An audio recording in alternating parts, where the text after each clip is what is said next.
Hey everyone, welcome to Everything Finance, a YouTube channel and a one-stop shop for your finance education. I'm excited you are here. This channel is all about making finance simple, accessible, and a bit entertaining. Whether you're a newbie in finance or a seasoned pro, we will break down complex topics, share tips, and help you level up your money game. By subscribing, you'll get easy to understand finance explanations, practical tips on saving, investing, and budgeting, insights into the finance scene the world over, and lots more. Today, let's dive a bit into some finance terms that if you don't understand, you may be losing money.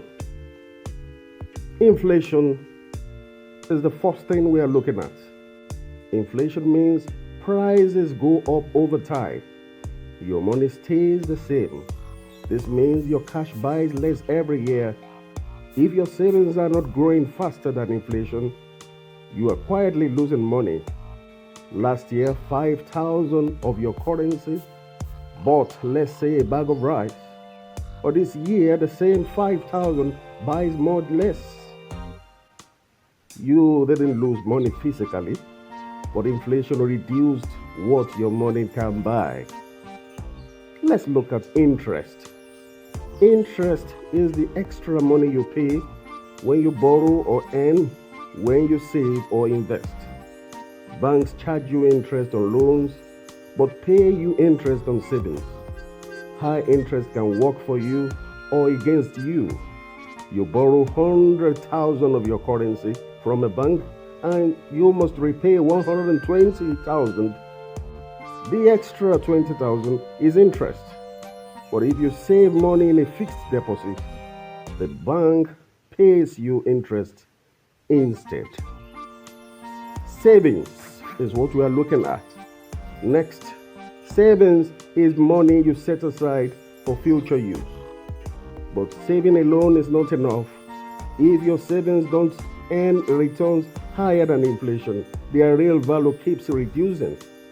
You save 50,000 of your currency under your bed for 2 years.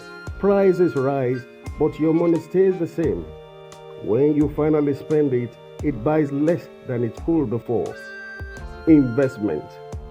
An investment is putting your money in something that can grow in value over time. This could be stocks, businesses, or property. Investing helps your money work for you instead of sitting idle. You buy shares in a company. Over time, the company grows and your shares increase in value. You can later sell them for more than you paid. Assets. Assets are things that put money in your pocket or increase in value. Examples include investment, rental property, or profitable business. Assets help you grow wealth. You buy a small shop and rent it out. Every month it brings in income. That shop is an asset because it puts money in your pocket. Liabilities. Liabilities are things that take money out of your pocket regularly. Examples include bad loans, unnecessary debts, or expensive items that don't generate income. Too many liabilities keep you poor. You buy an expensive phone on loan, you make monthly payments, but the phone loses value over time and doesn't earn you money. That phone is a liability. Net worth. Net worth is what you truly own. It's calculated by subtracting your liabilities from your assets. A positive net worth means you are building wealth. A negative one means you are falling behind. You own 2 million worth of your currency of assets, but you owe 1.5 million in loans. Your net worth is 500,000.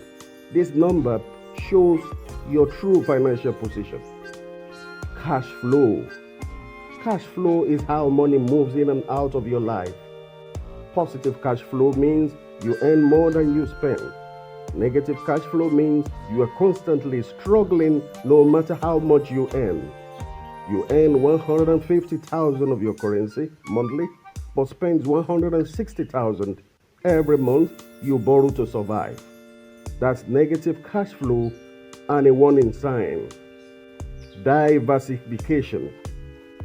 Diversification means spreading your money across different investments. This reduces risk. If one investment fails, others can protect you. Never put all your money in one place. Instead of putting all your money in one business, you invest some in stocks, some in bonds, and some in agriculture. If one fails, the others protect you. Risk. Risk is the chance of losing money. Every investment has risk. The risk is not avoiding risk completely.